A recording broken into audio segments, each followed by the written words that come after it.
Welcome to the Word Weaver podcast, a literary place in cyberspace where I share tangible tips, tricks, and words of wisdom to help you achieve your dream of writing a book. I'm your host, Louise Johnson, a writer and the author of Behind the Red Door. Let's dive into today's chapter.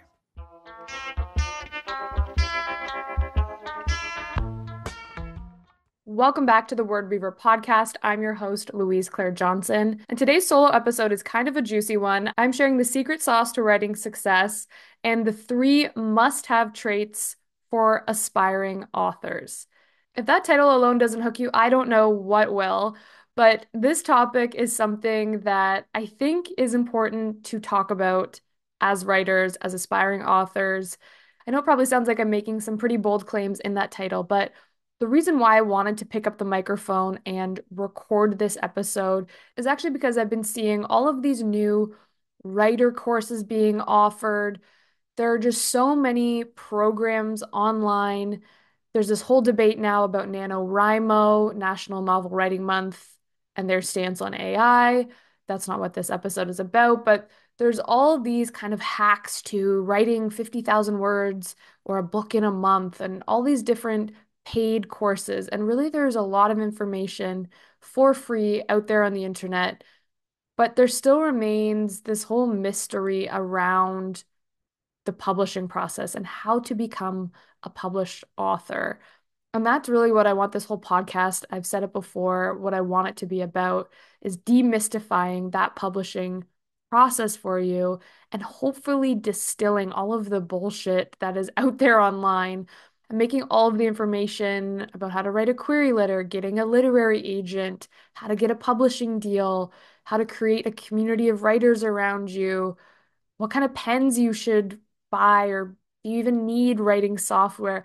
All of the nitty gritty and the big questions, the big and the small. That's what I want to talk about here. That's why I love talking shop with other authors and writers, getting their perspective and their experience. And you'll see that it is varied. There are a lot of different ways and different avenues to becoming a published writer, to having a book on shelf. But like I'm going to be talking about in this episode, I've been thinking a lot lately about the 3 traits that join all of these people together, the ones that have made it, that have published a book. What separates them from someone who is aspiring to someday publish a book? There are a lot of different traits that I think a person needs to possess, and this can either be innately possessed, you are born with these traits, but the ones that I'm talking about today, I personally believe they can be honed through habits, through taking action.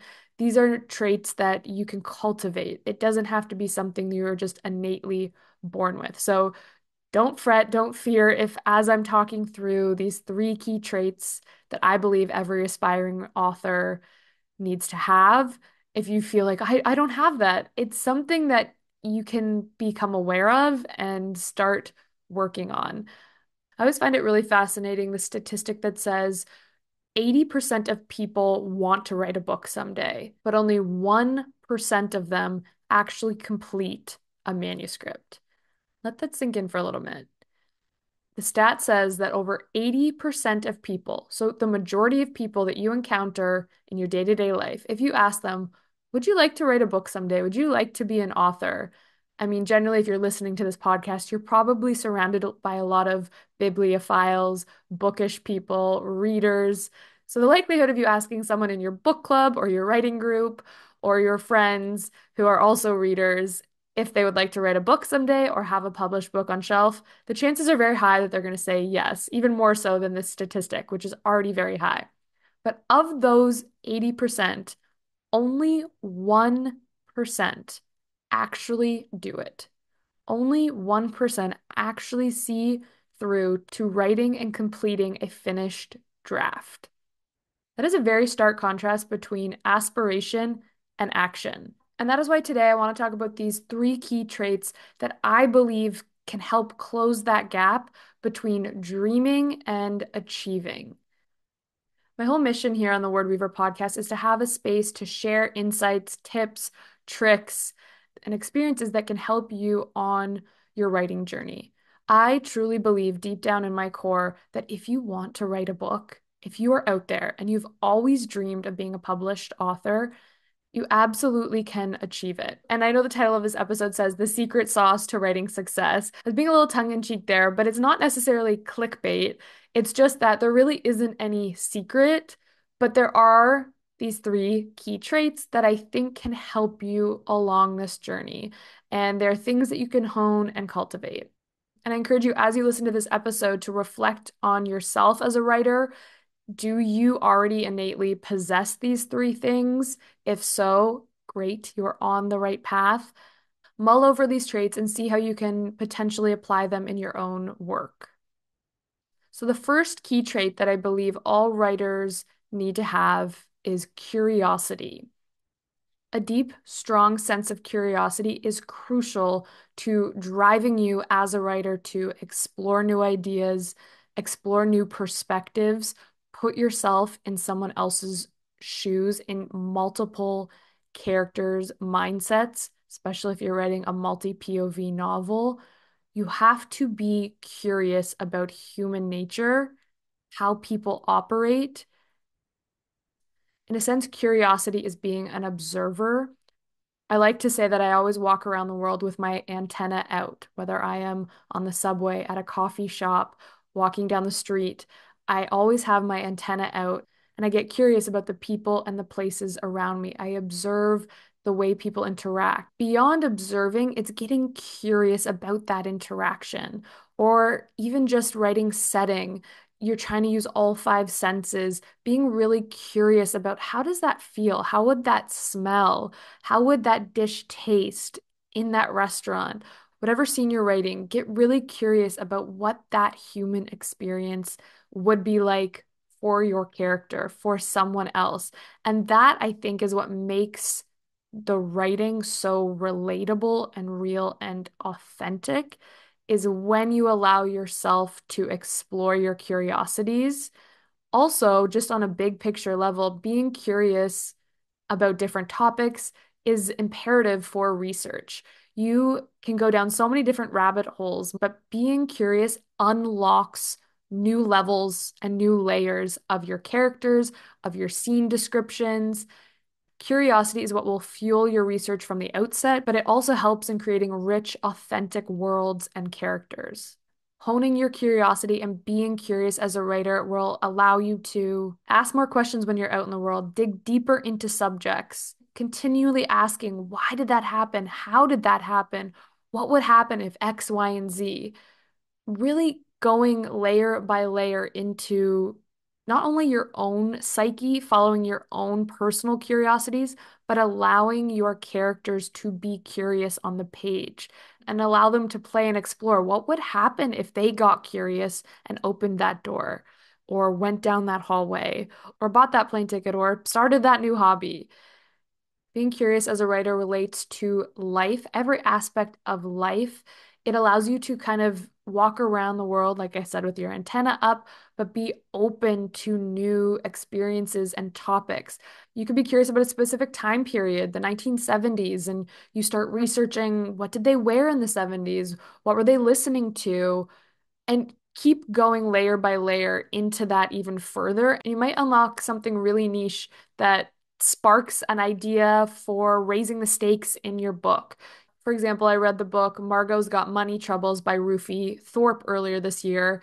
And that book, the main character, we have her father is an ex-pro wrestler, her mother's a former Hooters waitress, and the protagonist is a young single mother who starts an OnlyFans account to support her young son. But all of those things were sparked by curiosity in the own author. So Rufi Thorpe, I read an excerpt of an interview that she did where she talked about being curious about WWE and the wrestling industry and all of these aging wrestlers and how it kind of relates to their identity and their masculinity and the soft sides of their personalities when they're outside of the ring. So she was able to include that in her book. She was able to include wrestling because she followed that curiosity, and one of the characters ended up becoming a pro wrestler. Also, this whole idea of OnlyFans was actually sparked by her following her curiosity of the feminist interest in OnlyFans and how these sex workers and Instagram stars and mothers are able to support themselves financially through this app and asking the moral ethical questions of, does this actually give them autonomy, or are they placating the patriarchy? Are they playing the patriarchy? Are they using what they have to their advantage for their own economic benefit? All of those questions, that is being curious about a topic, which led her to interviewing all of these women who have OnlyFans accounts. A lot of them did the interviews anonymously. But again, this is just an example of following your curiosities, being a curious person. If something sparks your interest, you read an article or you see a TikTok or you see something online that you go, oh my God, I'm fascinated by that. Dig a little further. Why are you fascinated by that? Do you love true crime? Maybe now you need to write a thriller because you are just so obsessed with a certain case and you want to learn how they uncover cold cases and how they're solved and how you do dispose of a dead body. I mean, there's all these armchair sleuths now online, but listen to that. Listen to that curiosity when it's sparked in you and allow that to flow through your writing. All right, so a strong sense of curiosity is the first trait that I think all aspiring authors need to possess. Going on to the second trait. The second trait I believe every writer needs to have is persistence. A dogged persistence to seeing this dang thing through. There are going to be so many obstacles, physical, external obstacles with gatekeepers, struggles getting a literary agent, getting a publishing deal. But beyond that, on a personal, internal level, there will also be obstacles where you grapple with self-doubt of how long it's taking, of wondering if this is worth it, of making the time. Writing can be a very long and challenging process. Of course, there are exceptions to the rule where you write a book, bing, bang, boom, you get an agent, your book is published, easy peasy. Those kinds of dream trajectories, dream stories are amazing. If that happens to you, great, but you still need persistence to write the next book and the next book and the next one after that. I love this quote, and I'm so sorry I do not remember where I heard it, but it's that being a writer is essentially having homework due for the rest of your life. And that is very, very true. Even if you finish a manuscript, you have more homework to do once you get a literary agent and you go through a round of edits. And then once you get a pub deal, you have an editor at the publisher and you go through more developmental edits. You're continuously having homework due, going back to the wheel. And then once it's all said and done, the question is, where's your next book? What is the next book that you're writing? And you do that whole cycle all again. The reality is the publishing industry is a tough one to break into, but that doesn't mean that you can't break into it. It just might take a little bit longer or a lot longer than you originally anticipated. That is why you absolutely need to be persistent. You need to hone the trait of persistence. Persistence, persistence, persistence. You need to persevere in this industry if you want to be a published author, if you want to see your book on shelf. As many high highs as there are when you do get that acceptance letter from your dream agent, when you do hold your finished hardcover book in your hands, on pub day, when you walk into a library, you walk into a bookstore and you see your creation on shelf, those highs are incredible. But there are also low lows. There's rejection, there's self-doubt, there's endless revisions. And being persistent, having the ability to keep going despite all of that, despite all of the obstacles thrown in your way, persevering through when the going gets tough is essential. And I would guarantee if you ask any of your favorite published authors out there, the number one New York Times best-selling authors, majority of them have had to face so many rejections over the years, so many struggles. I interviewed an author recently where her 10th book was the one that really made it big. Think of all of the rejections and the self-doubt she had to persevere and push through to get to that 10th book. And that is the one that really sent her mainstream. So having that internal core persistence of no matter what, when the going gets tough, I'm going to see it through. I'm going to have bad days. I will allow myself to wallow. I will allow myself to feel sad when I get rejected. Remember that every no is a next, every rejection is just feedback. It just means that agent or editor or reader wasn't the right fit for your project at this time. It's such a subjective industry. You can keep going. You just have to be persistent about seeing it through to the end, wading through the muddy waters when the going gets tough. And I promise, if you keep at it, it might take a lot longer than you originally thought. You have to be prepared for that. Or think of the positives. It might take a lot less time than you originally thought. Hey, if you go in thinking, oh, I'll have a published book in 5 to 10 years and it only takes one, look, you're winning. Not saying that you have to go in with kind of that negative, dark mindset of, oh, this is going to be a 20-year persistent challenge. It might be. I would detach yourself from any expectations of outcome. I would just persevere when you get knocked down, get right back up, have a quick bounce back rate, and you absolutely will get there someday. I always talk about moving the needle forward. Just keep moving that needle forward. Even if it swings back a little bit 1 month or it feels like you got pushed all the way back down to the beginning. Let's say your agent drops you, you're back at square one. You're feeling like, oh, I made all this progress and look where I am now.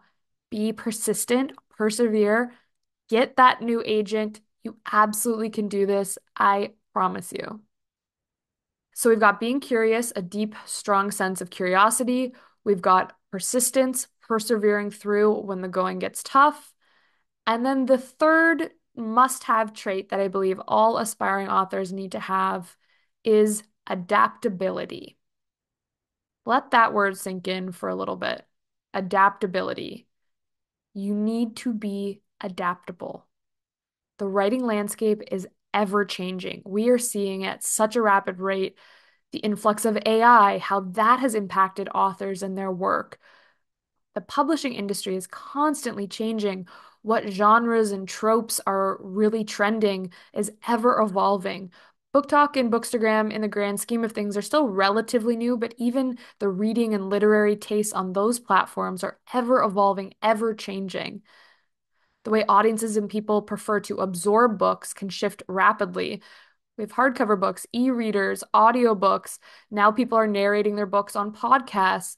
Who knows what the next shift will be? Attention spans we've seen are rapidly declining. People are having a harder time absorbing longer form books. So even now you're being told to have more chapter breaks, more paragraph breaks to allow people to absorb information in that way. So being adaptable in the way that you approach your writing and approach your writing career is crucial. Adaptability is a must-have trait if you are going to see longevity as a writer, as an author in today's day and age. Also, when I talk about the trait of adaptability, I also mean being open to feedback. Now, this doesn't necessarily mean being open to everyone's feedback. I always say don't take the opinions or feedback from people whose shoes you wouldn't want to be in. I mean, take that with a grain of salt. But what I'm talking about here is being adaptable to editorial feedback, especially if you do get a book deal, your editor wants to make some huge, big developmental changes. Again, trust your gut instinct there, take it with a grain of salt, but be open to killing your darlings because they typically are the experts, the publishing professionals. They know what is going to be a commercial success. And chances are they aren't as close to the work as you are, so they know where to cut the fat. They typically know how to make the work really shine and polish. So be adaptable, be flexible, be nimble when it comes to that. Again, always trust your gut. You are the owner of this work. You know how to tell it best. But after writing alone so long, when you do have a team, a publishing team behind you, it is crucial for your career to be adaptable, to be willing to revise, even be willing to change your approach on how you market and promote your books. I mean, if you're Margaret Atwood, you don't have to be on TikTok or Instagram or Twitter, but she is on those platforms. Basically, being adaptable just means having the flexibility as a writer to evolve, to allow yourself to evolve, and stay relevant in a very competitive field. All right, so we have curiosity, persistence, and adaptability. Those, I believe, encompass the three key traits that you need to have in order to be a successful long-term writer who really wants to stay in this game as long as possible. Of course, there are so many other traits, but as I was kind of thinking about this big picture and what are the actual traits that I really believe you need to have, curiosity, persistence, and adaptability, other ones came to mind, but I found that they kind of fell under these umbrellas. A few other traits that did come to mind were self-discipline, being extremely disciplined when it comes to your writing projects, and consistency. But again, I think those traits actually fall under persistence. Having self-discipline and consistency means being persistent in seeing the work through to the very end. And the other word and trait that always comes to mind is grit. There's a great book by Angela Duckworth called Grit that talks about this.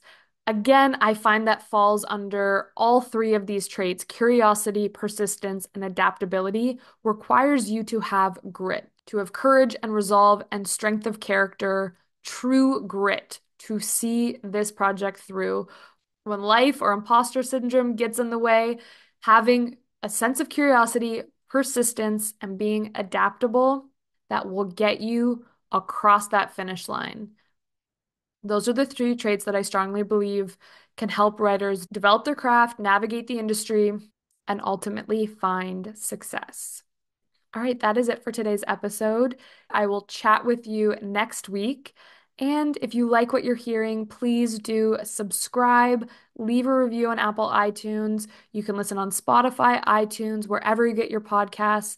I truly, truly, truly appreciate it so much. And I hope you're enjoying listening to The Word Weaver as much as I am recording these episodes for you. All right, until next time.